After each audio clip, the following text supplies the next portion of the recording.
Voilà, nous sommes en direct de la cathédrale d'Angers pour suivre cette messe chrismale qui vient de démarrer. Alors le chant d'entrée va durer un peu parce que il y a du monde. Je sais pas combien il y a de prêtres, Frédéric Poulet, mais enfin on peut, je sais pas, une centaine de prêtres. Au moins oui, parce qu'ils ne sont pas tous là. Malheureusement, il y en a certains qui sont âgés, qui ne peuvent pas se déplacer, mais je pense que dans l'ensemble, ils essaient d'être ici. Et c'est vrai que c'est un grand nombre de prêtres. Alors, je voudrais que vous nous expliquiez un petit peu justement le mot sacerdoce qui est très présent aujourd'hui, parce qu'on voit bien que tout le monde, tous les prêtres vont concélébrer avec leur évêque, donc oui. On sent qu'il y a une unité communion autour de l'évêque. Les diacres aussi sont là. Est-ce que vous pouvez nous expliquer cette communion dans le sacerdoce? Alors en fait, c'est Paul VI qui a souhaité qu'on fasse de cette messe chrismale ce signe du sacerdoce, pour une redécouverte aussi du sacerdoce commun, parce que qu'est-ce que c'est que finalement le sacerdoce? C'est être marqué de l'onction du Christ. Le seul grand prêtre finalement, c'est le Christ. Il n'y a que lui qui est le grand prêtre, et il n'a pas reçu l'onction, mais il est celui qui nous confère l'onction. C'est-à-dire que le Christ signifie consacré par l'onction. Donc dès qu'on est baptisé, on est également marqué du signe, donc du Saint-Crème, on est consacré par l'onction, on est fait Christ dans le Christ. Voilà, alter Christus, Christianus alter Christus, disait Tertullien en latin. Le chrétien est un autre Christ. Et de même, à chaque fois qu'il y a une configuration au Christ, que ce soit par la confirmation, que ce soit par le presbytérat, ou par l'épiscopat, il y a utilisation du Saint-Crème, qui est le signe de l'onction donnée pour être rendu participant du sacerdoce du Christ. Et est-ce qu'on peut dire que finalement, ici, tous les fidèles qui sont là, il y a des confirmants, des lycéens, des adultes, enfin il y a un petit peu tout le monde qui est là. Est-ce que tout le monde participe de façon différente à un même sacerdoce? Le sacerdoce commun, oui, le sacerdoce baptismal. Nous sommes tous baptisés, donc nous avons été marqués, au moment où nous avons reçu le Saint-Crème, nous avons été marqués, en principe le rituel du baptême des petits-enfants le précise bien, prêtre, prophète et roi. Et le sacerdoce ministériel, je dirais, est une façon particulière de vivre ce sacerdoce baptismal. Il est d'une autre nature. Voilà, la procession continue toujours. Les prêtres sont nombreux. Alors on voit que à côté de l'autel, l'évangéliaire, magnifique évangéliaire d'ailleurs, qui était réalisé par l'orfèvre Antoine Gouy, qui est un orfèvre angevin, il faut le rappeler, que l'on sort pour les grandes fêtes. Et à côté de cet évangéliaire, il y a un diacre, oui. un jeune diacre, oui. Qui est Antoine Meunier, si je ne me trompe pas, qui va être, me semble-t-il, ordonné prêtre cette année, si Dieu le veut, si l'Église l'appelle. Si l'Église l'appelle, voilà. Il faut toujours avoir cette prudence, mais c'est donc lui qui va avoir cette fonction particulière du diacre à côté de l'évêque. Voilà, tout à fait, qui est donc un rôle très important au niveau de la liturgie, puisqu'il est là pour être aux côtés de l'évêque, justement.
Voilà, l'évêque vient de s'approcher de l'autel.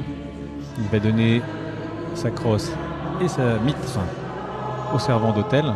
Alors, il y a quelque chose d'émouvant, en fait, toujours dans cette messe chrismale. C'est qu'on sait bien que dans l'Église, il y a les prêtres ruraux, les urbains, les congrégations religieuses, les différences de sensibilité chez les chrétiens aussi. On a l'impression que s'il y a une messe où il y a vraiment la communion entre tous, c'est la messe chrismale.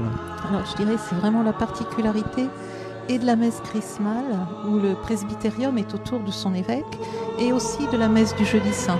Parce que c'est la seule messe, la messe du jeudi saint, le soir de la Seine, où il est interdit de célébrer seul. Voilà. Et c'est la seule fois de l'année où il est interdit de célébrer seul. Et je crois que c'est vraiment pour signifier la place communautaire, l'Église comme communauté du Christ qui donne sa vie pour ses amis. C'est un double signe, à la fois dans la messe chrismale et dans la messe du jeudi saint. Voilà, alors l'évêque est en train d'encenser l'autel, accompagné de deux autres diacres. Voilà. C'est aujourd'hui, on a le service en grand. Hein. Voilà, oui.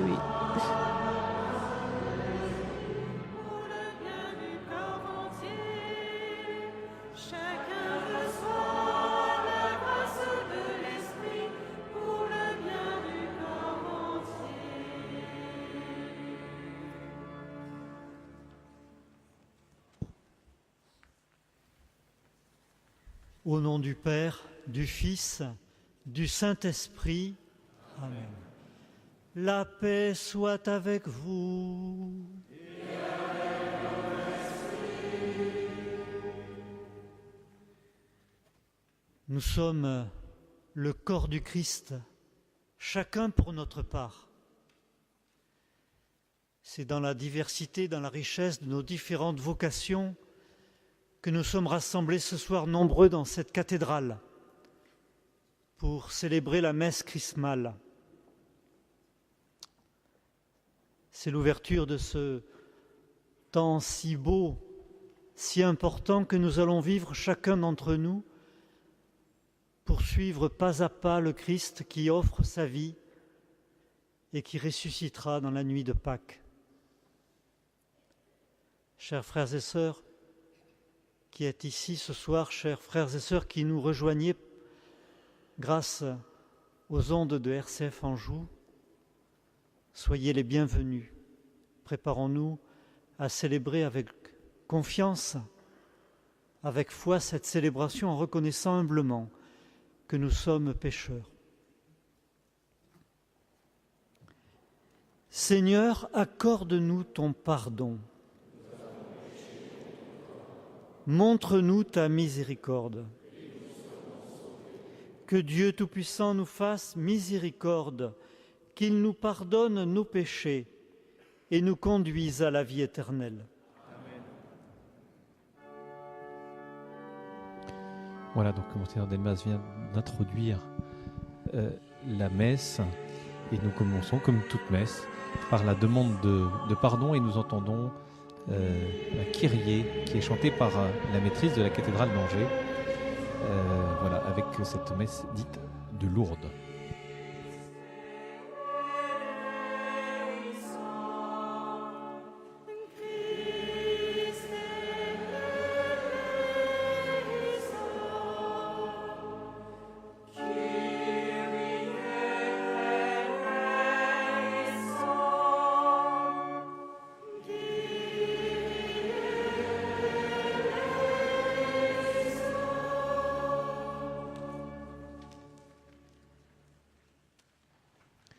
Voilà, et donc exceptionnellement, on ne l'a pas fait depuis 43 jours, si mes calculs sont bons, on va chanter le Gloria. Sauf pour les solennités, mais on l'a chanté quand même pour la Saint-Joseph. Oui, c'est vrai. Voilà. Mais on chante effectivement le Gloria comme on le chantera demain, et puis on le reprendra dans la nuit de Pâques. C'est le signe que nous nous approchons vraiment de la fête de Pâques. Voilà.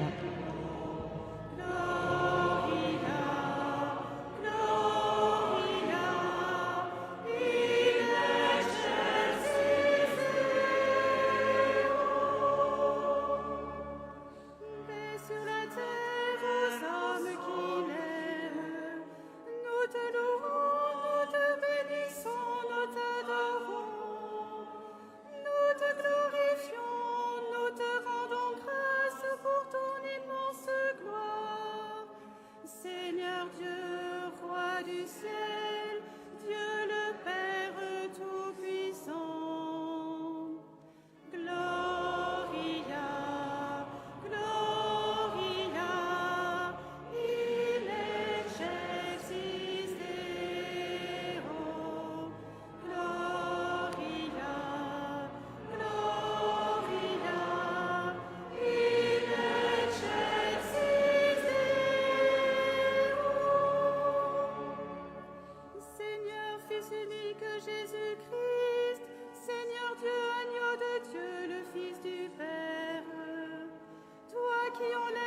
Ensemble, prions.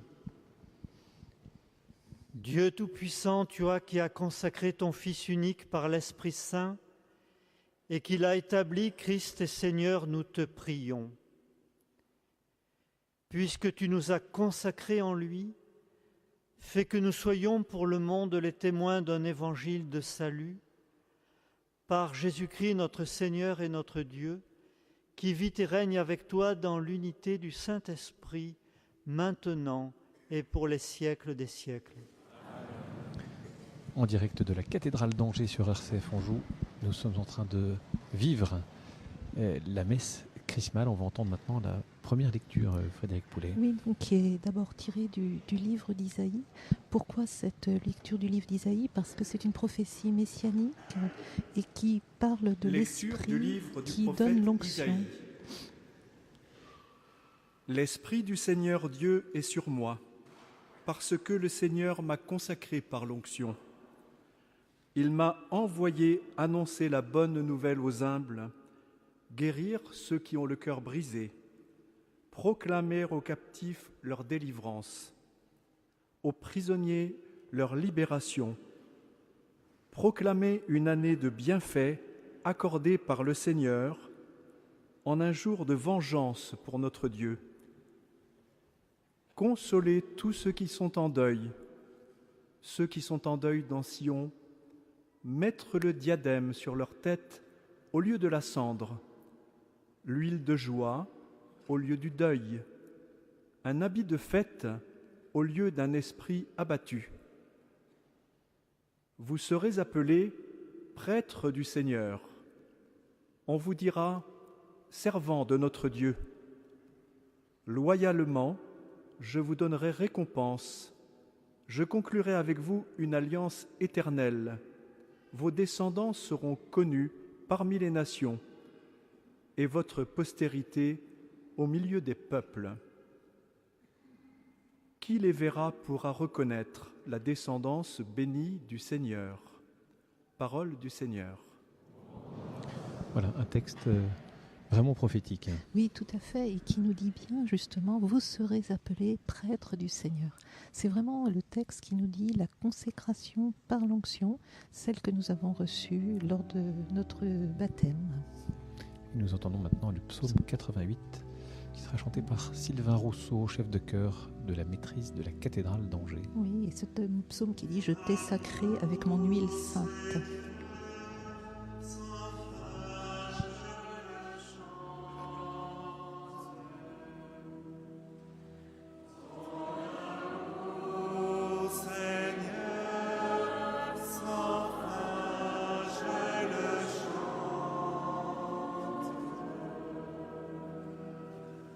Autrefois tu as parlé à tes amis, dans une vision tu leur as dit,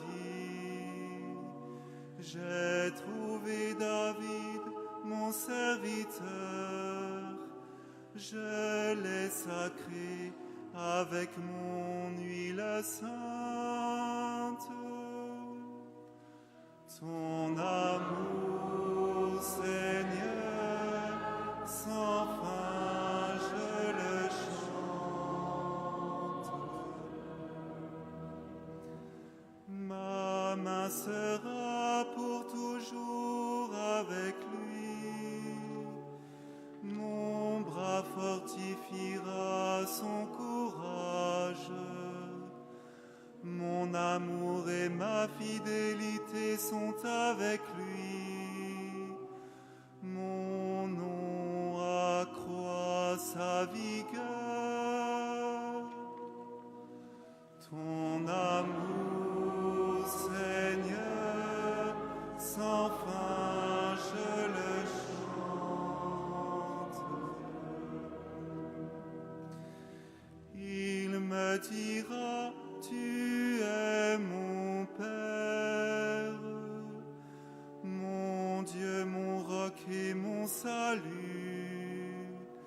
Sans fin je lui garderai mon amour. Mon alliance avec lui sera fidèle. Ton amour, Seigneur, sans fin je le chante.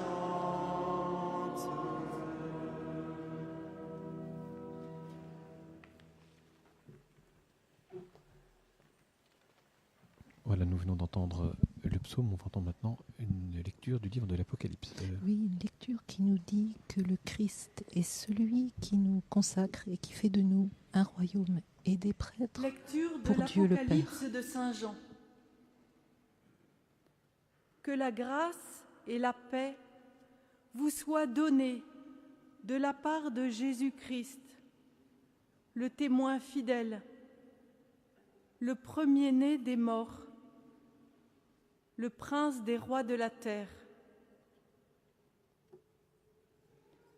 À lui qui nous aime, qui nous a délivrés de nos péchés par son sang, qui a fait de nous un royaume et des prêtres pour Dieu et son Père, à lui la gloire et la souveraineté pour les siècles des siècles. Amen. Voici qu'il vient avec les nuées. Tout œil le verra. Ils le verront, ceux qui l'ont transpercé. Et sur lui se lamenteront toutes les tribus de la terre. Oui, Amen. Moi, je suis l'alpha et l'oméga, dit le Seigneur Dieu, celui qui est, qui était et qui vient, le souverain de l'univers. Parole du Seigneur. Voilà, après cette deuxième lecture, on va entendre l'acclamation de l'Évangile. Nous ne sommes pas encore à l'Alléluia. Non. Nous le gardons pour la vigile pascale. Alors c'est une acclamation qui va se faire avec trois couplets, ce qui est pas banal. Non, puisqu'elle est amplifiée, parce que justement, on va dire que le Christ est véritablement loin du Seigneur. Sur toi repose l'Esprit du Seigneur. Et ensuite, il est celui qui nous sauve parce qu'il est venu dans notre chair. Finalement, c'est lui qui a consacré toute chair en venant dans notre chair. Et on va dire qu'en lui s'accomplissent les Écritures, ce que va proclamer l'Évangile qui va suivre. Il est celui qui accomplit la prophétie que nous avons lue tout à l'heure, tirée du livre d'Isaïe.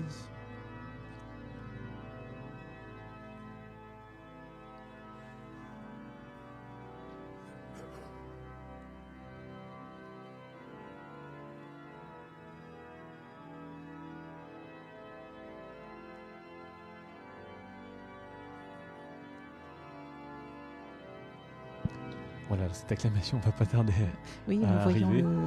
Antoine Voilà. qui porte en procession l'évangéliaire, entouré de 2 servants d'autel.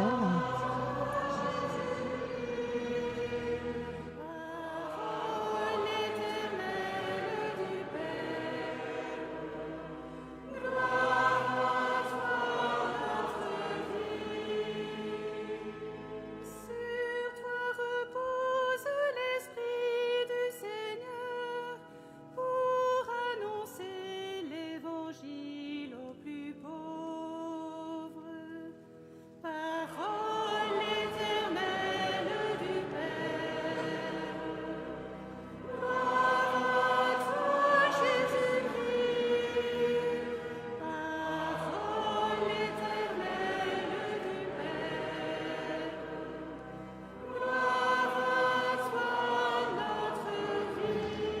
Nous venons de chanter « Sur toi repose l'Esprit du Seigneur » pour que tu annonces l'Évangile. Et donc c'est vraiment la mission reçue. C'est pour ça que c'est le diacre qui va proclamer cet Évangile.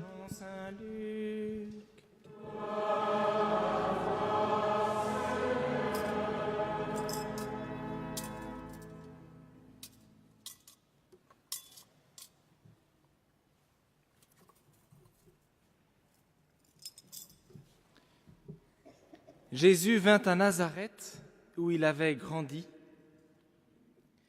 Comme il en avait l'habitude, il entra dans la synagogue le jour du sabbat et il se leva pour faire la lecture.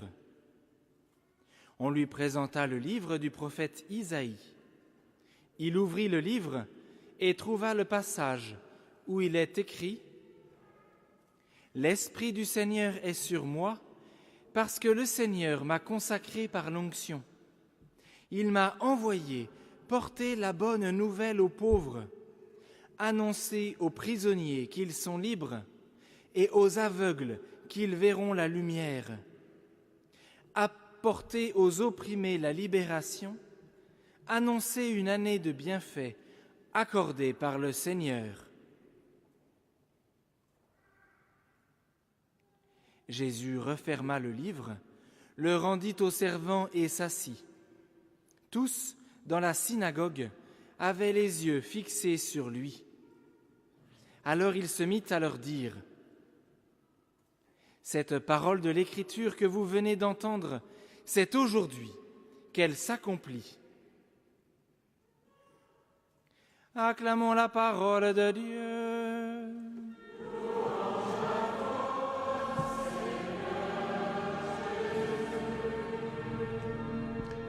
Voilà, donc le diacre va présenter l'évangile à l'évêque. Et là, nous avons un geste très important sur le plan liturgique, puisque comme l'évêque embrasse l'autel, il embrasse aussi l'évangile, signe de la présence du Christ. Voilà, donc maintenant, Monseigneur Delmas va prononcer son homélie, et donc on lui remet la mitre. Tout à fait, parce qu'il porte la mitre quand il enseigne au nom de sa dignité épiscopale, et quand il est en représentant du Christ, par exemple quand il est à l'autel, il doit enlever la mitre.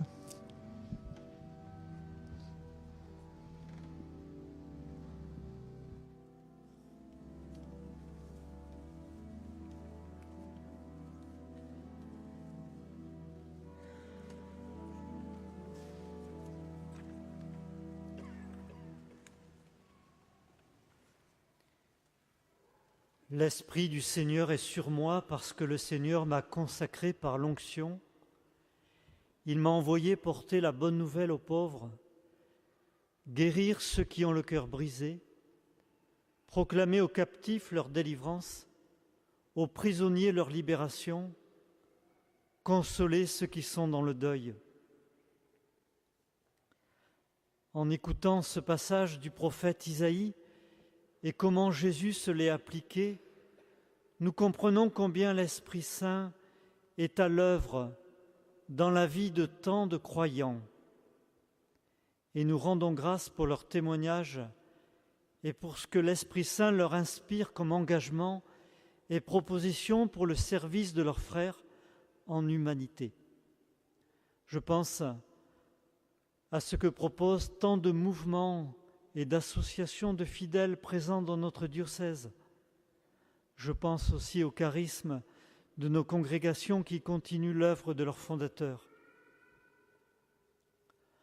Or, ces fruits pour lesquels nous rendons grâce naissent toujours de personnes enracinées dans la vie avec le Christ. Ce que l'arbre a de fleuri vient de ce qu'il a d'enterré. Et j'aimerais mettre en lumière la source de ce qui est beau et procure de la joie dans la vie de notre monde. La consécration du Saint-Crème nous rappelle notre union avec le Christ, notre enracinement dans sa personne et dans l'onction qu'il a reçue le premier qu'il nous donne en partage. Ce n'est pas seulement chacun d'entre nous qui avons reçu cette onction, parce que nous n'existons pas indépendamment les uns des autres. Nous croyons que notre Église diocésaine est appelée à prononcer cette parole « L'Esprit du Seigneur est sur moi ». Cette année plus particulièrement, j'aimerais confier à notre prière l'ultime étape de notre démarche synodale et les orientations missionnaires que je promulguerai lors de la fête de la Pentecôte. Elles seront le fruit de ces temps de réflexion, de partage que vous avez bien voulu prendre tout au long de cette année. Oui, l'Esprit Saint était présent dans ces échanges, dans ces partages. L'Esprit Saint est présent dans ce désir de proposer des chemins pour que l'Évangile et le nom de Jésus soient annoncés et accueillis auprès de tant de nos contemporains qui ne le connaissent pas. Ces orientations ne seront pas seulement la dimension extérieure de la mission, elles seront tout autant notre manière de nous unir davantage au Christ qui nous communique son Esprit Saint, lui qui est le premier évangélisateur. C'est pourquoi je vous invite à accueillir par avance ces orientations avec foi et confiance. Avec confiance, parce qu'au-delà de leurs imperfections, je crois qu'elles ouvriront un chemin à l'Esprit Saint afin qu'il éclaire notre volonté missionnaire tout au long de ces années qui viennent. Je vous invite à les accueillir avec courage également, tant il est vrai qu'il y a toujours une face austère dans des mises en œuvre. L'enthousiasme des départs ne doit pas s'éteindre lorsqu'ils s'affrontent à l'épreuve de la durée. La route que le Christ ouvre à ses disciples n'est jamais un chemin facile, mais ce chemin est beau et il est le seul en vérité à être capable de répondre à la soif de bonheur qui habite le cœur humain.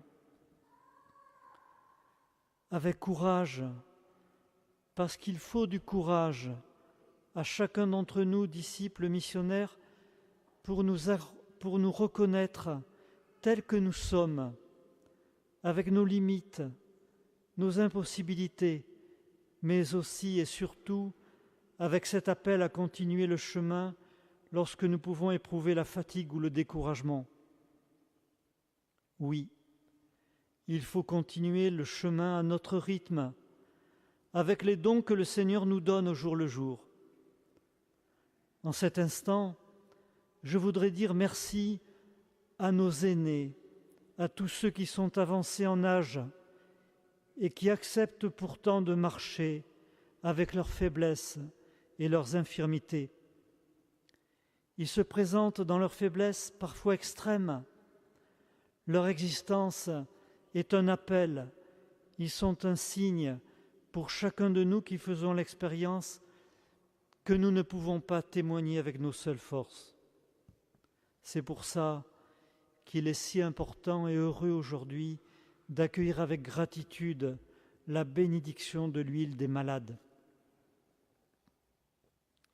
Il faut du courage pour reconnaître qu'il nous arrive de nous éloigner du Seigneur insensiblement, sans bruit, mais du courage parce que nous sommes appelés à entrer sans cesse dans une démarche de conversion, accepter de nous relever, accepter de repartir parce que le Seigneur nous le demande et parce qu'il a besoin de notre disponibilité pour se faire connaître à tant et tant de ses enfants qu'il aime et à qui il désire tant faire partager sa vie. Il est salutaire de nous redire qu'il n'y a pas de vie chrétienne sans consentir au combat spirituel. L'Église nous en rappelle la nécessité en chaque temps de carême. Lors de la bénédiction de l'huile des catéchumènes dans un instant, nous n'oublierons pas les 40 catéchumènes qui ont été appelés cette année. Leur présence nous aide à comprendre que le disciple du Christ est appelé à s'engager avec cœur dans les luttes de la vie chrétienne.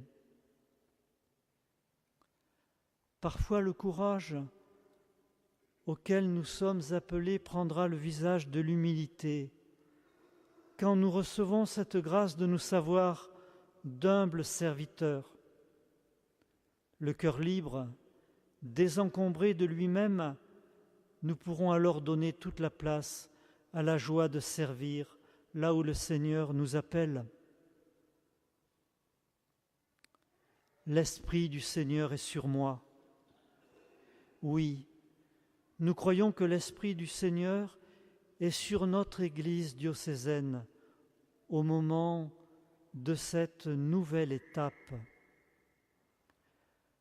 Un esprit de force et de courage,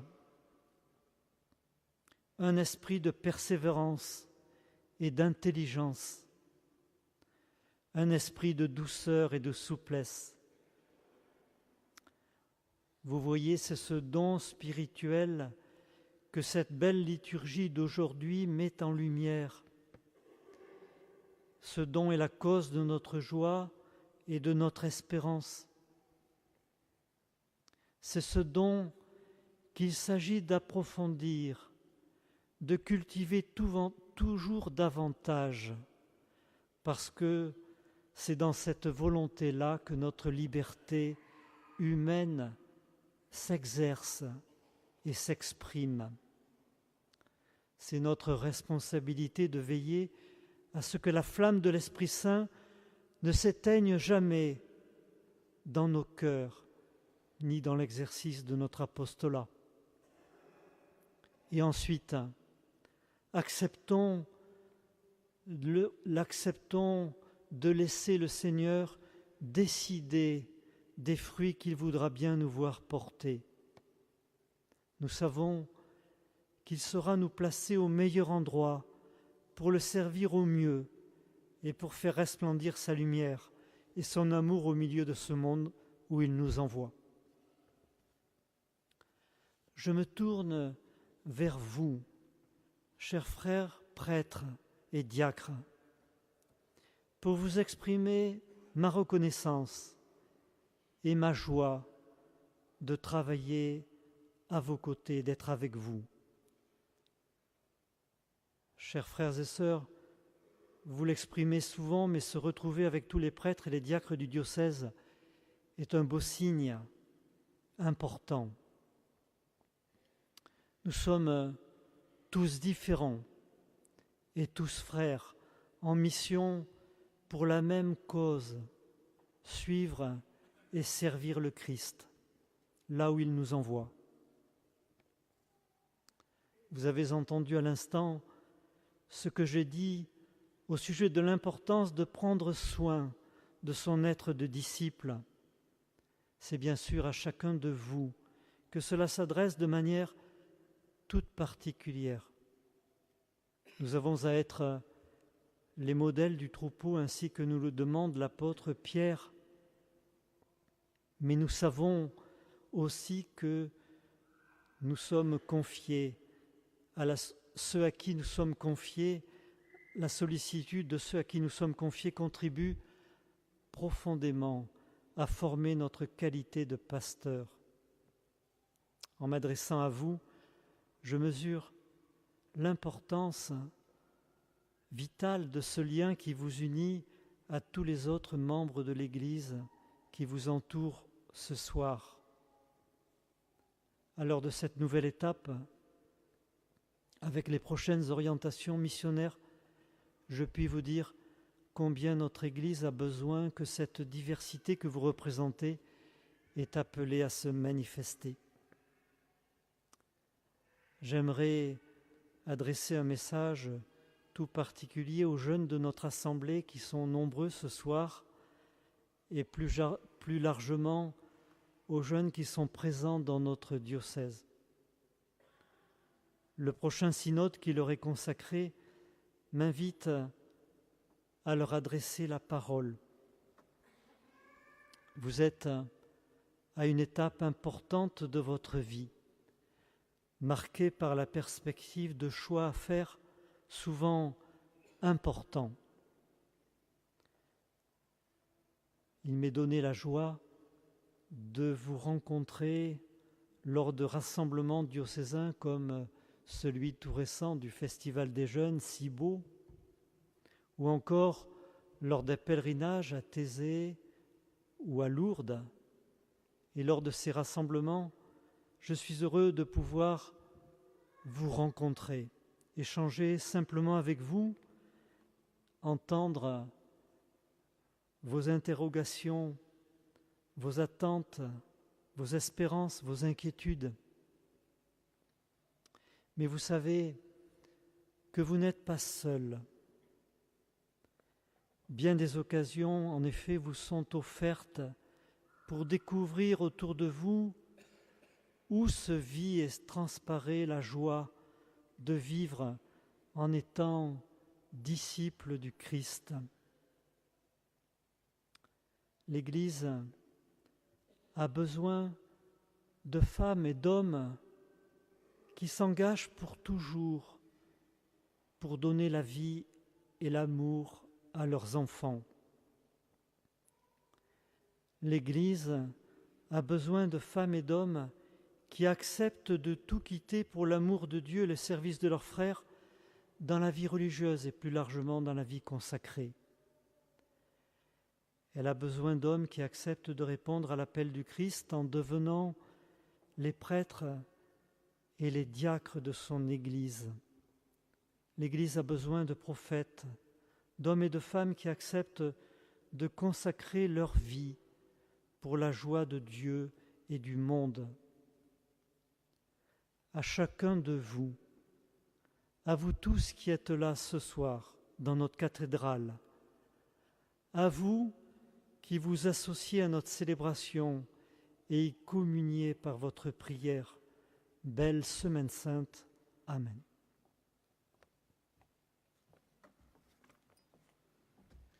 Voilà l'homélie de Monseigneur Delmas qui vient de s'achever.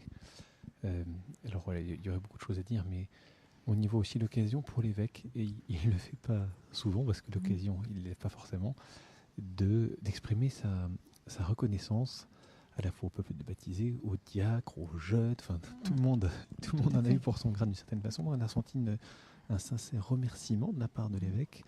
Oui, c'est un moment important où il a l'ensemble des différentes vocations du diocèse qui sont représentées autour de lui et qui donc lui permet aussi de rendre grâce pour ce peuple de Dieu au service duquel il a été consacré. Voilà, on est toujours en direct de la cathédrale d'Angers pour vous retransmettre la messe chrismale. Et je suis avec Frédéric Poulet, qui est professeur de théologie à l'Université catholique de l'Ouest. Pendant ce temps de méditation, c'est peut-être l'occasion de dire ce qui va se passer juste maintenant, c'est-à-dire ce qu'on appelle la rénovation des promesses sacerdotales. Alors, on va voir si on a le temps d'expliquer, parce que c'est vraiment un moment très très important, c'est renouveler les promesses de son ordination finalement. Voilà, tout à fait, et c'est surtout se recentrer face au Christ, qui est celui qui consacre, et donc accepter qu'il renouvelle chacun Fils dans sa très cher, vocation première. en cet anniversaire du jour où le Christ fit partager son sacerdoce à ses apôtres et à chacun d'entre nous, voulez-vous, devant votre évêque et le peuple de Dieu, renouveler les engagements que vous avez pris? Voulez-vous vivre toujours plus unis au Seigneur Jésus et chercher à lui ressembler en renonçant à vous-même, en étant fidèle aux engagements attachés à la charge ministérielle que vous avez reçue, par amour du Christ et pour le service de son Église au jour de votre ordination sacerdotale? Voulez-vous être les fidèles intendants des mystères de Dieu par l'Eucharistie et les autres célébrations liturgiques et annoncer fidèlement la parole de Dieu à la suite du Christ, notre chef et notre pasteur, avec désintéressement et charité?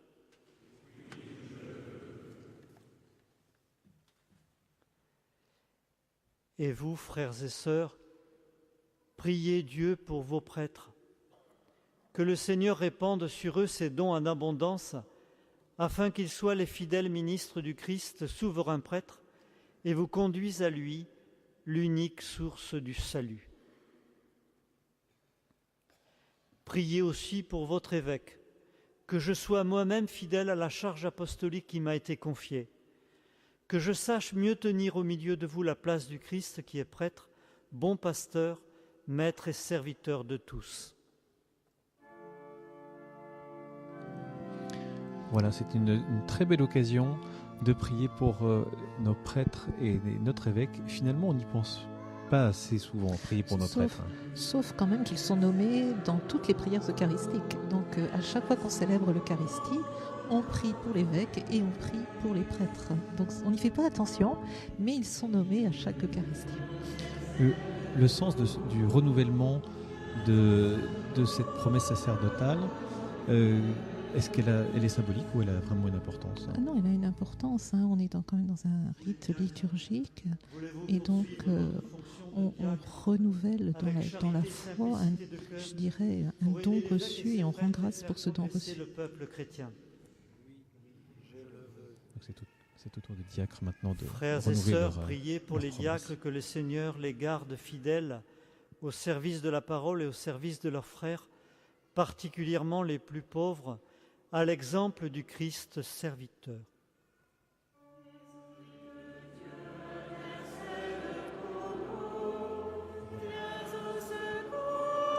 Voilà, et maintenant nous allons prier pour les catéchumènes. Oui, c'est sûr. Ils sont parce 40 que cette année. nous allons bénir l'huile des Priez pour les catéchumènes. catéchumènes. Donc il est logique de prier pour qui eux seront aujourd'hui. baptisés dans Puis on est dans le cette temps, fête de dans le temps de Pâques. préparation à Pâques. Pour tous les baptisés et confirmés de cette année, que le Seigneur les ouvre au mystère de sa grâce.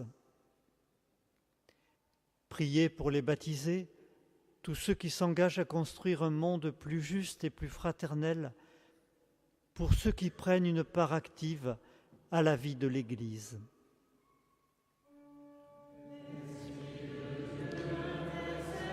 Voilà, on reprend de nouveau le refrain. Après, nous allons prier pour tous ceux qui assurent une présence auprès des malades et pour les religieuses et les religieux. Et pour les malades, effectivement, puisque nous allons avoir aussi la bénédiction des malades. Priez pour les hommes et les femmes qui assurent une présence fraternelle auprès de leurs frères malades ou handicapés et auprès des familles en deuil. Priez pour les religieux, les religieuses, les consacrés appelés à témoigner de l'absolu de Dieu dans le service, la prière et le partage.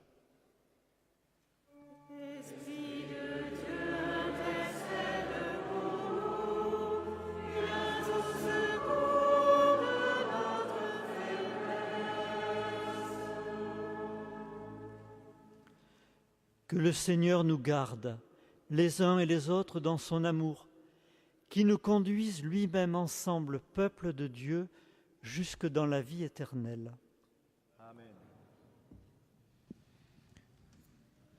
Voilà, maintenant on va procéder, enfin l'évêque va procéder à la consécration des saintes huiles. Alors, la consécration du crème et la bénédiction de l'huile des malades et de l'huile des catéchumènes. Alors expliquez-nous la différence entre la consécration Alors, des huiles et la bénédiction des voilà, huiles. c'est-à-dire que la bénédiction, c'est un acte, je dirais, habituel que l'on fait sur l'eau, que l'on fait sur de divers objets. La consécration donne quand même à l'huile, est un acte extrêmement fort qui va être accompagné d'abord d'un geste unique, celui du souffle. On verra que l'évêque soufflera sur le crème et il y a toute une prière de consécration qui est beaucoup plus longue et qui sera d'ailleurs accompagnée par les prêtres qui lèveront la main en même temps que l'évêque dans un geste silencieux pour consacrer cette huile qui rend conforme au Christ, donc qui a vraiment un rôle majeur dans la vie sacramentelle de l'Église.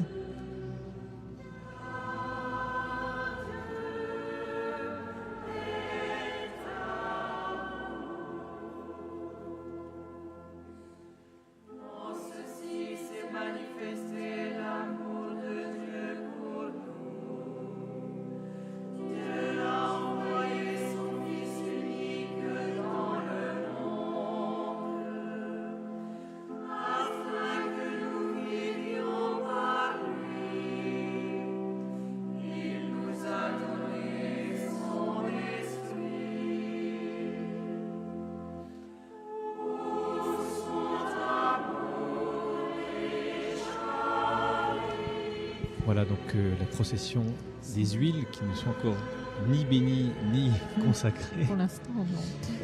Voilà, il s'avance. Pourquoi l'huile est si importante dans la foi chrétienne? Alors parce que d'abord c'est quelque chose qui a pour vocation et qui dans l'Antiquité chrétienne, l'huile par exemple des malades était un remède. On utilisait l'huile pour mettre sur les plaies. On le retrouve dans la parabole du bon samaritain, tout simplement. Et donc, c'est vraiment un signe fort. Et puis, l'onction d'huile, on la retrouve dans l'Ancien Testament, puisque c'est par cette onction que l'on oignait, puisqu'il faut employer ce terme, les rois. Et donc, c'était vraiment un geste fort dans l'Ancien Testament. Alors là, je crois que c'est l'huile des malades qui doit arriver, qui est apportée. Ça veut dire que c'est un signe fort de la présence du Christ. Oui, l'huile. tout à fait. Là, c'est vraiment l'huile du Christ Père, qui vient guérir le malade, Voici l'huile lui donner des la malades. force.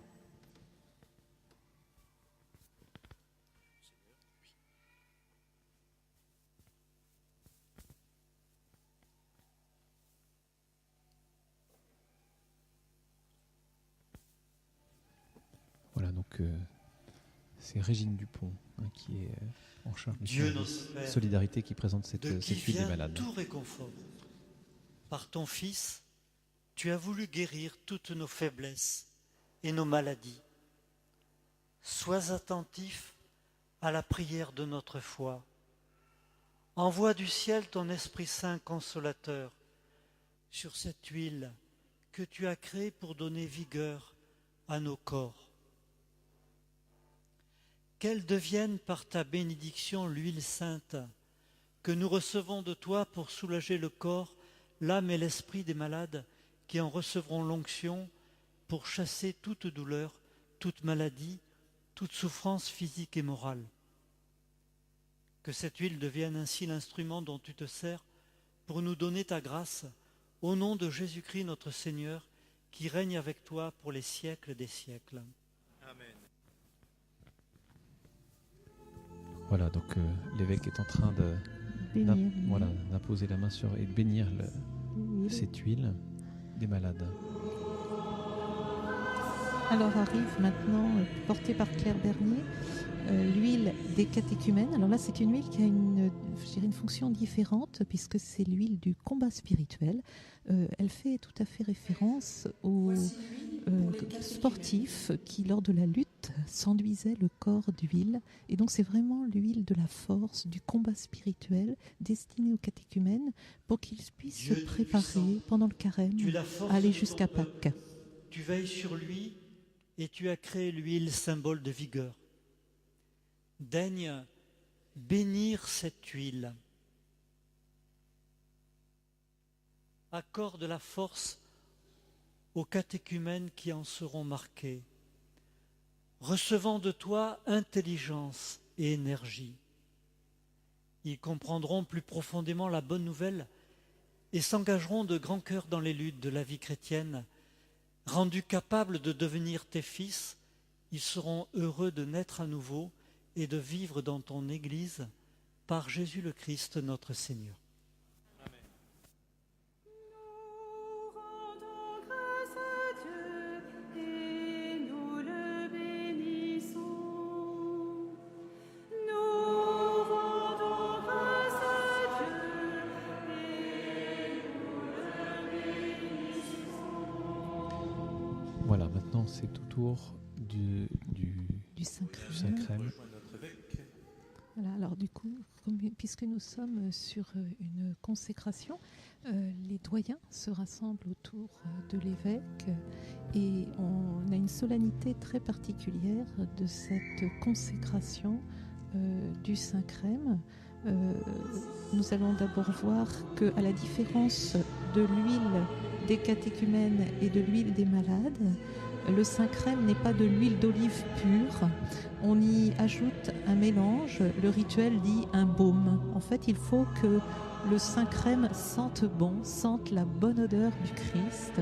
Et donc, l'évêque va effectuer lui-même le mélange en ajoutant à l'huile, normalement, qui est de l'huile d'olive, les baumes parfumant ce Saint-Crème.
Père, voici l'huile pour le Saint-Crème.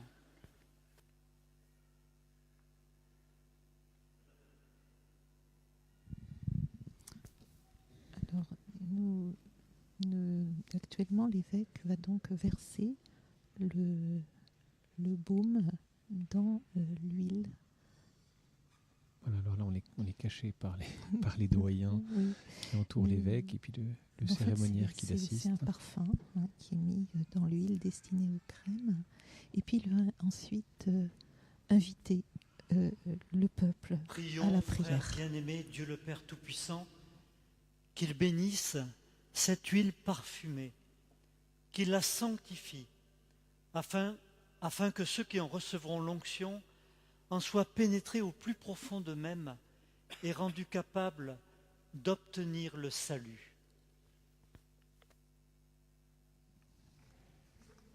Alors là, nous avons un geste très particulier, unique dans la liturgie, puisque l'évêque va souffler par 3 fois sur l'orifice du vase contenant le Saint-Crème. C'est ce qu'on appelle Dieu qui a une institué les exsufflation sacrements et qui donne la vie. et qui donne, en fait, qui à l'origine était un geste d'exorcisme, qui est aussi une transmission de l'esprit. Laissez entrevoir le mystère de l'huile sainte. Et lorsqu'est venue la plénitude des temps, tu lui as donné tout son éclat dans le Christ que tu as présenté comme ton Fils unique lors de son baptême au Jourdain. Tu révélais ainsi en Jésus de Nazareth le prophète envoyé pour annoncer la bonne nouvelle aux pauvres, le souverain prêtre qui rachèterait les hommes dans son sang, le pasteur qui les conduirait aux sources de la vie. En effet, lorsque ton Fils, notre Seigneur, eut sauvé le genre humain dans le mystère de sa Pâque, il remplit ton Église de l'Esprit Saint avec la merveilleuse abondance de ses dons, afin qu'elle puisse achever dans le monde l'œuvre du salut. Depuis, par le mystère du Saint-Crème, tu accordes aux hommes les richesses de ta grâce. Ainsi, tes enfants, après être renés dans l'eau du baptême, sont fortifiés par l'onction de l'Esprit Saint et rendus semblables au Christ. Ils participent à sa fonction prophétique, sacerdotale et royale. Aussi, nous t'en prions, Seigneur, par la puissance de ta grâce, que ce mélange d'huile et de parfum devienne pour nous le signe de ta bénédiction. Répands largement les dons du Saint-Esprit sur nos frères que cette onction va imprégner. Fais resplendir ta sainteté sur les personnes et les objets marqués de cette huile sainte, mais surtout, par les sacrements où cette huile sera employée, fais progresser encore ton Église jusqu'à ce qu'elle atteigne cette plénitude où toi-même, dans l'éternelle lumière, tu seras totalement présent à tous les êtres avec le Christ dans l'Esprit Saint pour les siècles des siècles. Voilà, donc maintenant, toutes les huiles sont bénies, consacrées. Voilà, et donc nous rendons grâce, puisque c'est vraiment, en fait, l'huile qui fera les chrétiens, qui fera les confirmés, qui fera aussi les prêtres et les évêques. C'est un geste important et c'est vraiment un geste ecclésial que cette consécration du Saint-Crème. Alors il faut dire que maintenant cette huile ne va pas rester dans ces vases magnifiques, mais elle va être distribuée dans toutes les paroisses. Voilà, tout à fait. Je ne sais pas à quel moment ça se fait. Ça se fait à la fin de la messe chrétienne. C'est à la fin de la messe, d'accord. Voilà, donc les personnes qui sont chargées de venir chercher les huiles pour toutes les paroisses viennent chercher les huiles. Ça se fait en principe dans la salle synodale et les gens peuvent aller chercher les huiles qu'ils ramèneront dans leurs paroisses respectives. Voilà, donc maintenant nous allons rentrer dans l'offertoire. La liturgie eucharistique et la présentation des dons. Donc, qui va tout à fait aussi dans ce geste de procession, puisque les huiles ont déjà été portées en procession, on est entré en procession, et là nous avons encore une procession des dons. C'est donc vraiment, on converge, durant toute cette célébration, on converge vers l'autel qui est le signe, le roc, le signe du Christ, l'autel où le Christ s'offre en tant que prêtre qui donne sa vie, un grand prêtre qui donne sa vie pour la vie du monde et pour le salut du monde entier. Voilà, sur RCF Anjou, vous l'avez compris, c'est un programme spécial, mais vous l'avez compris depuis le début de cette Semaine Sainte, où voilà, nous essayons de vous proposer un programme aussi riche que possible pour vous accompagner vers Pâques. Et pendant cet offertoire, nous entendons la maîtrise de la cathédrale d'Angers pendant la procession des offrandes.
Voilà, on vient d'entendre ce chant au mémorialé de Palestrina, au mémorial de la mort du Seigneur, pain vivant qui donnait la vie à l'homme, donnez à mon âme de ne vivre que de vous et de trouver toujours en vous sa joie et ses délices. Ô pieux pélican, Seigneur Jésus, que votre sang me purifie de mes souillures. Oui, l'idée du pélican est une image antique, puisque la légende veut que le pélican s'ouvre les entrailles quand il n'a plus rien à donner à manger à ses petits pour les nourrir de ses propres entrailles. C'est pour ça qu'on parle du Christ comme pieux pélican. Voilà une image qu'on retrouve d'ailleurs dans l'iconographie chrétienne, dans les statuaires aussi, dans nos églises.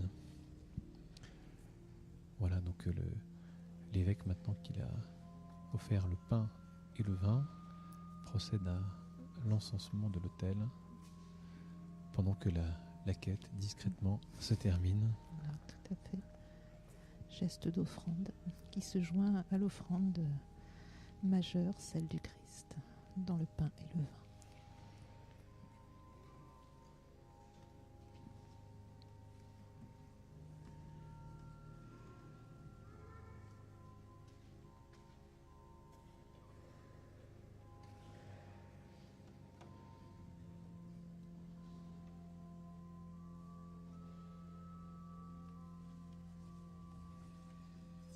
Voilà, et puis dans un instant aussi, les prêtres viendront concélébrer autour de leur évêque. Vous l'expliquiez au début de cette émission, c'est le moment par excellence de la concélébration qui vient exprimer la communion du sacerdoce. Voilà, c'est ça. Donc la messe chrismale et la messe du jeudi saint sont des moments très très forts de communion de tout le presbytérium avec son évêque. Ils sont chargés tous d'être là au nom du Christ, comme tout chrétien est chargé d'être au cœur du monde au nom du Christ.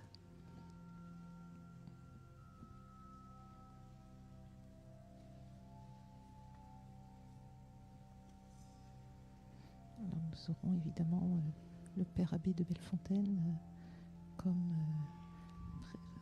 représentant des religieux. Des religieux qui voilà, dont Jean-Marc, qui est flanqué de 2 vicaires épiscopaux. Voilà, donc c'est aussi une manifestation de la présence de tout le presbytérium autour de l'évêque. Il y a différentes vocations aussi dans le presbytérium, parce qu'il y a quelques religieux parmi les prêtres qui sont là. Et donc il est important aussi que les différents états de vie soient représentés dans ce presbytérium. Et puis tout le peuple de Dieu, avec les diversités des vocations, puisqu'il y a les consacrés, il y a les religieux, les religieuses, et ceux qui vivent la vocation au mariage, qui sont là. Voilà, donc le servant d'autel, après avoir encensé l'évêque, les prêtres et les diacres, encense maintenant l'ensemble des fidèles. Voilà, le peuple de Dieu. Qui s'offre aussi.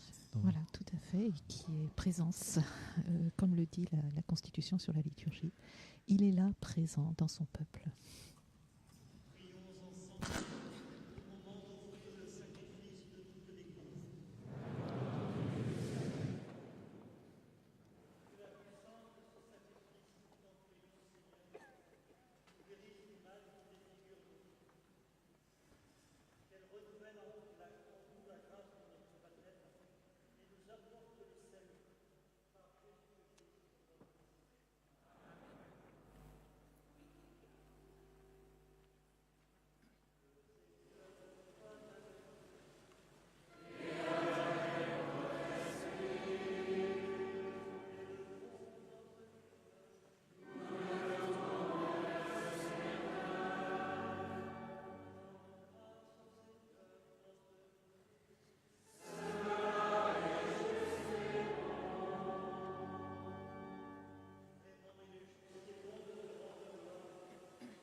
Ils ont à se dévouer au service de ton peuple pour le nourrir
Faisant mémoire de ton Fils, de sa passion qui nous sauve, de sa glorieuse résurrection et de son ascension dans le ciel, alors que nous attendons son dernier avènement, nous présentons cette offrande vivante et sainte pour te rendre grâce.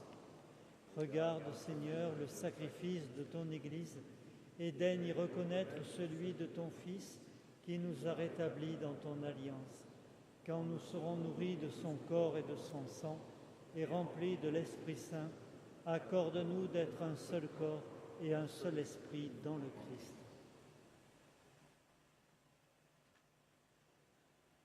Que l'Esprit Saint fasse de nous une éternelle offrande à ta gloire, pour que nous obtenions un jour les biens du monde à venir auprès de la Vierge Marie, la bienheureuse Mère de Dieu, Saint Joseph, son époux, avec les apôtres, les martyrs, Saint Maurice et ses compagnons et tous les saints qui ne cessent d'intercéder pour nous.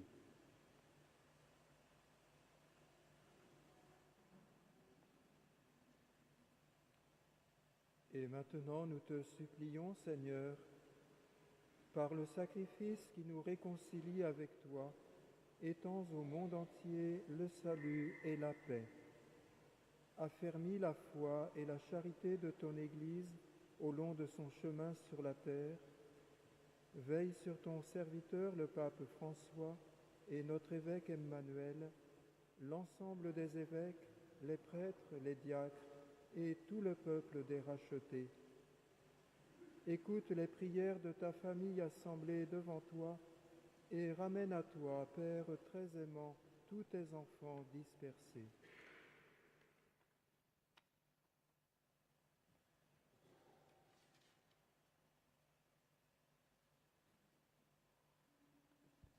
Pour nos frères défunts, pour ceux qui ont quitté ce monde et dont tu connais la droiture, nous te prions.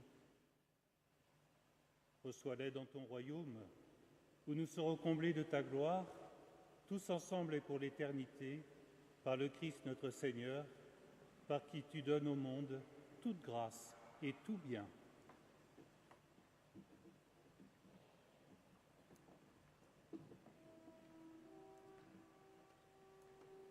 Par lui, avec lui et en lui, à toi, Dieu Père Tout-Puissant, dans l'unité du Saint-Esprit, tout honneur et toute gloire, pour les siècles des siècles.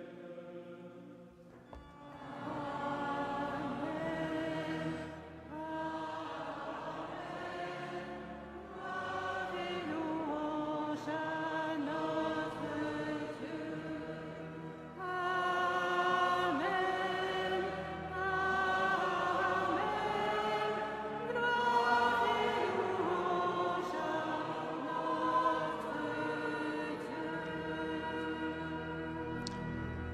Voilà, vous êtes toujours en direct de la cathédrale d'Angers pour cette messe chrismale sur RCF Anjou.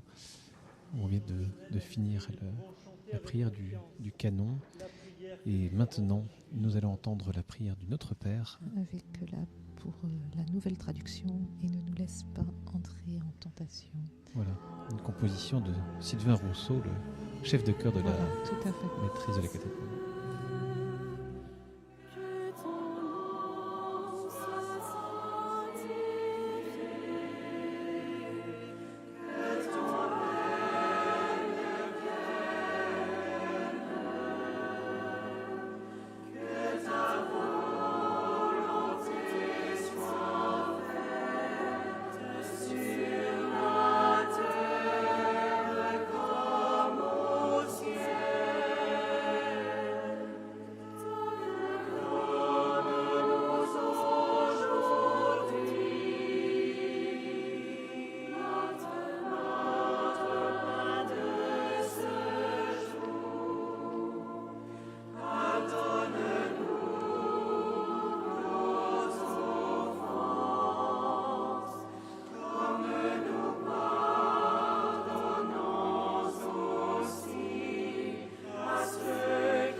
À notre temps, par ta miséricorde, libère-nous du péché, rassure-nous devant les épreuves en cette vie, où nous espérons le bonheur que tu promets et l'avènement de Jésus-Christ notre Sauveur.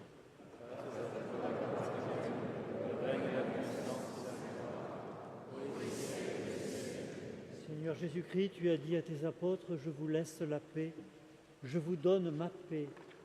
Ne regarde pas nos péchés, mais la foi de ton Église. Pour que ta volonté s'accomplisse, donne-lui toujours cette paix et conduis-la vers l'unité parfaite, toi qui règnes pour les siècles des siècles. Amen. Que la paix du Seigneur soit toujours avec vous. Et avec votre esprit.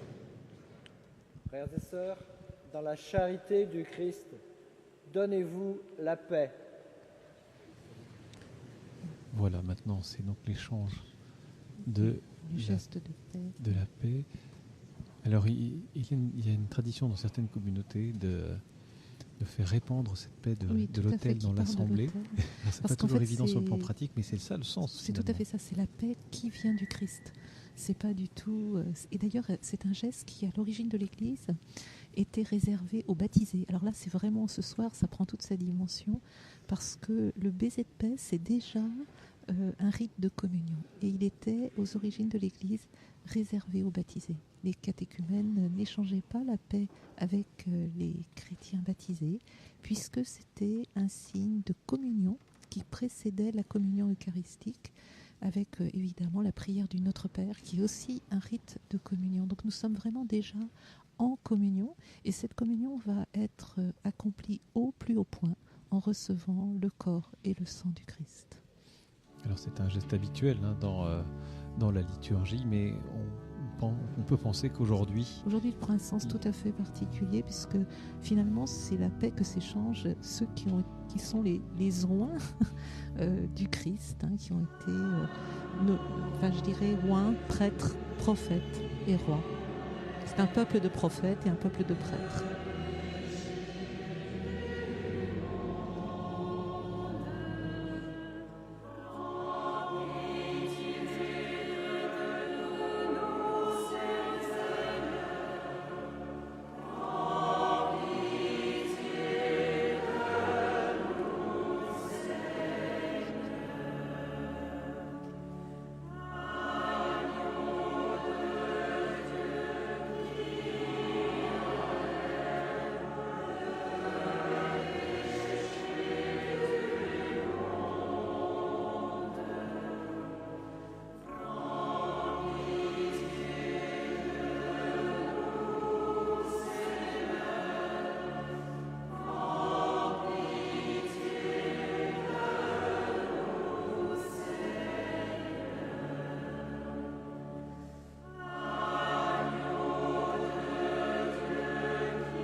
Voici l'agneau de Dieu qui enlève le péché du monde.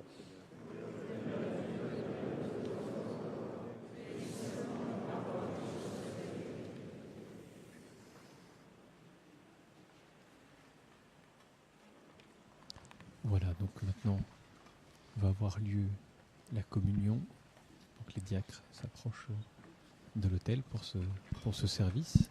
Tout à fait, puisque ils sont chargés du service de la communion, de veiller surtout à ce que les pauvres puissent avoir accès au corps et au sang du Christ. C'est vraiment la mission du diacre. Ils sont d'abord ordonnés à l'évêque, diacres de l'évêque, pour assurer le service de la parole, le service de la communion et le service des pauvres. Donc il est tout à fait logique que certains diacres assurent ce service ce soir pour manifester leur vocation particulière, leur vocation liturgique particulière. La distribution de la Sainte Communion, c'est un geste liturgique. Alors c'est un ministère, on oui, dit aussi. Oui, tout à fait. C'est-à-dire que il est de la responsabilité de l'évêque de veiller à ce que tous puissent recevoir la communion et surtout les malades. Puisque nous avons eu tout à l'heure la bénédiction de l'huile des malades, le port de la communion aux malades, et je pense à ceux qui écoutent ce soir, et fait partie aussi des charges que l'évêque confie à certaines personnes, à certains prêtres, à certains diacres, mais aussi à certains laïcs, parce qu'il est important que les frères malades soient reçus dans le corps. Ils font partie du corps du Christ pleinement, et donc ils ont toute leur place, et il est important que l'on leur porte la communion. C'est d'ailleurs la seule raison aux origines de l'Église que l'on avait de garder une réserve eucharistique, c'était pour porter la communion aux malades et aux mourants. Voilà, et puis pendant cette messe, on a effectivement spécialement prié pour les malades, et vous faites bien de rappeler que par les ondes de RCF Anjou, c'est l'occasion aussi de faire profiter tous ceux qui sont loin, qui sont dans la difficulté, dans la souffrance, dans la maladie, de pouvoir communier. Voilà, ils sont membres du corps du Christ et ils sont présents à notre prière aujourd'hui. Voilà, vous êtes avec nous dans cette cathédrale. Voilà, nous sommes toujours en direct de la cathédrale Saint-Maurice d'Angers. Nous sommes en train de vivre la messe chrismale, cette messe où le Saint-Crème, l'huile pour les malades, l'huile des catéchumènes ont été bénis, consacrés. Et après avoir maintenant consacré justement le corps et le sang du Christ, plutôt le pain et le vin, encore et le sang du Christ. Voilà, ce qui est très impressionnant. Je parle sous la surveillance de la théologienne. Il faut que je fasse attention à ce que je dis. C'est impressionnant dans cette, je dirais, procession de communion. Moi, ce qui m'interpelle toujours, c'est la diversité des visages. Et quand on pense que la communion nous donne de devenir un seul corps, ce qu'on a chanté tout à l'heure en procession d'entrée, c'est impressionnant de voir que cette multitude de visages est appelée à devenir corps du Christ au cœur du monde. Et chacun, avec son mystère, avec sa vocation, fait partie à part entière du corps et est appelé à dire la bonne nouvelle du salut, de l'évangile au cœur du monde. C'est toujours impressionnant de penser que l'unité se fait au moment même où nous recevons le corps et le sang du Christ. Voilà, c'est peut-être important, effectivement, pour nos communions, de nous rappeler que ce n'est pas notre simple communion personnelle entre nous et le Christ. Nous sommes appelés à devenir corps du Christ. Voilà. Tous ensemble, dans la diversité des vocations.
procession de communion est en train de s'achever.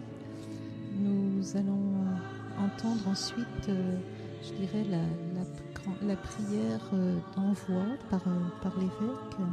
Et dans cette prière, dans la liturgie de l'envoi, on dit bien que finalement nous sommes incorporés au Christ et que nous devenons, une fois que nous sommes nourris de lui, nous devenons sacrement de son amour pour toute l'humanité. Donc c'est vraiment la vocation chrétienne, c'est d'être signe sacrement de l'amour du Christ pour l'humanité. Et cet amour, nous allons le célébrer dans les jours qui vont venir, puisque la messe chrismale, je dirais le premier temps qui va nous introduire demain au grand Triduum pascal, où nous célébrerons vraiment l'amour qui va jusqu'au bout, qui se donne, qui est, je dirais, inépuisable et qui va vaincre la mort. Et nous sommes déjà dans cette dynamique lors de cette procession de communion, lorsque nous recevons le corps et le sang du Christ.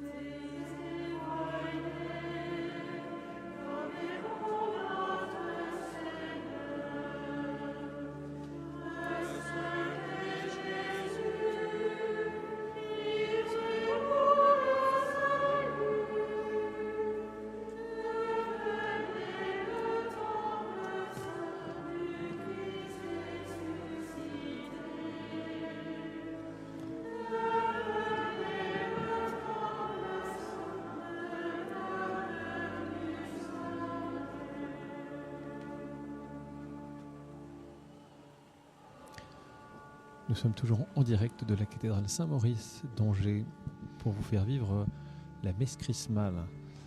Voilà, programme spécial sur RCF depuis le début de cette semaine sainte, et ce sera d'ailleurs toujours le cas pendant le Triduum pascal, puisque on vous emmènera dans l'abbaye Notre-Dame de Maïdis, chez des bénédictins olivétains. Tout à fait. Oui. Voilà, pour vous accompagner jusqu'à cette fête de Pâques. Oui, tout à fait. Donc c'est vraiment le moment de l'année majeur.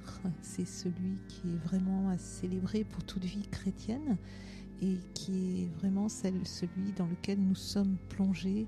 C'est le grand mystère pascal, puisque finalement, à partir de demain soir, nous allons entrer dans une unique célébration, même si nous aurons des temps, je dirais, de pause, mais c'est quand même une unique célébration du grand mystère du Christ, qui se livre, qui est condamné à mort, qui meurt sur la croix, qui va être mis au tombeau, qui va descendre au séjour des morts et qui, au matin de Pâques, nous entraînera dans la joie de la résurrection. Et finalement, cette joie de la résurrection, nous venons déjà de la vivre, puisque nous venons de célébrer l'Eucharistie qui nous introduit dans la mort et la résurrection du Christ. Et je dirais, au cours de cette messe chrismale, nous devrions ressortir avec la même joie que les femmes au matin de Pâques, lorsqu'elles sont allées au tombeau et qu'elles ont trouvé le tombeau vide. Et c'est cette joie que nous sommes, je dirais, chargés d'annoncer au monde. En fait, c'est la vocation du chrétien.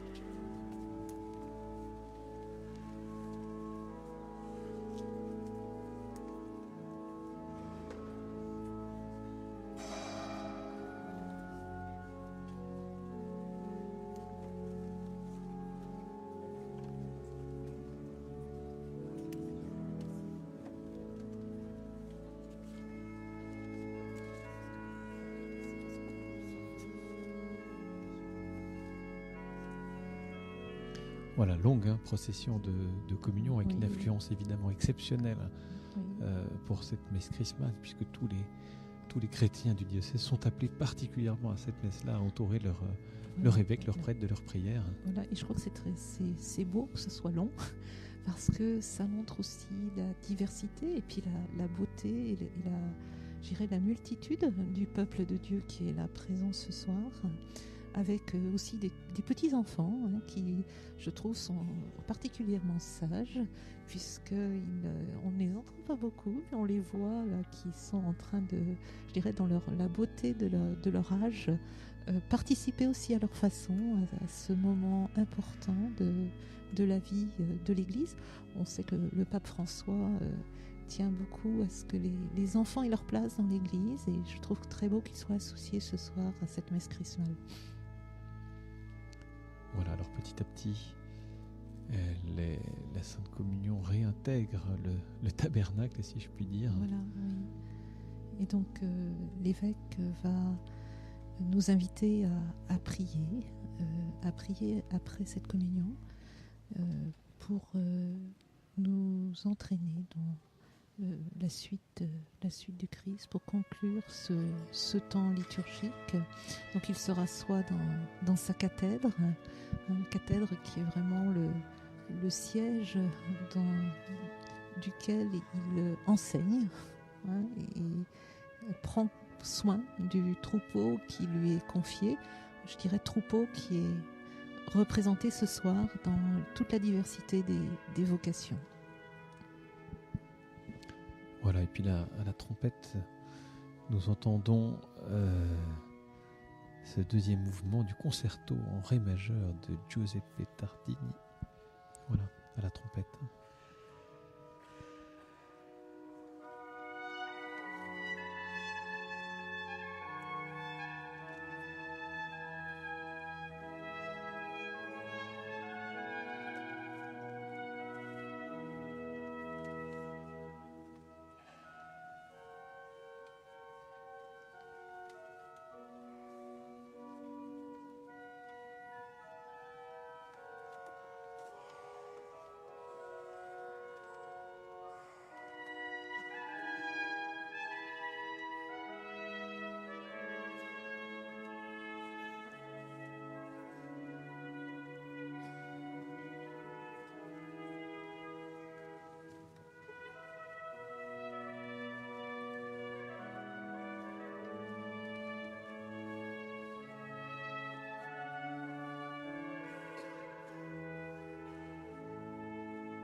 En direct de la cathédrale Saint-Maurice. Maintenant, Monseigneur Delmas va nous donner ensemble, sa bénédiction. Prions.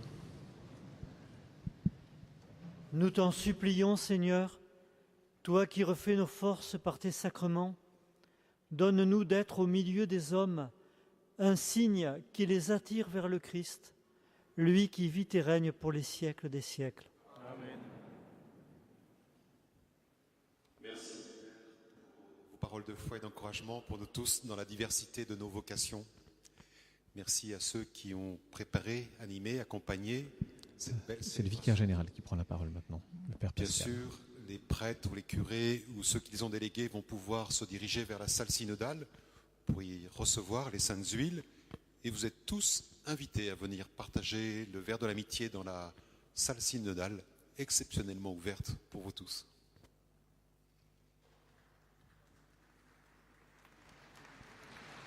Alors je ne sais pas si on applaudit l'évêque ou si on applaudit l'annonce du verre de l'amitié. Je crois que voilà, c'est un signe de bonne santé aussi. La liturgie débouche souvent Avant sur de des agates recevoir la fraternelles. bénédiction solennelle de ce jour de grande fête, ensemble, confions tout particulièrement la démarche synodale de notre diocèse et ensemble, nous pouvons dire la prière.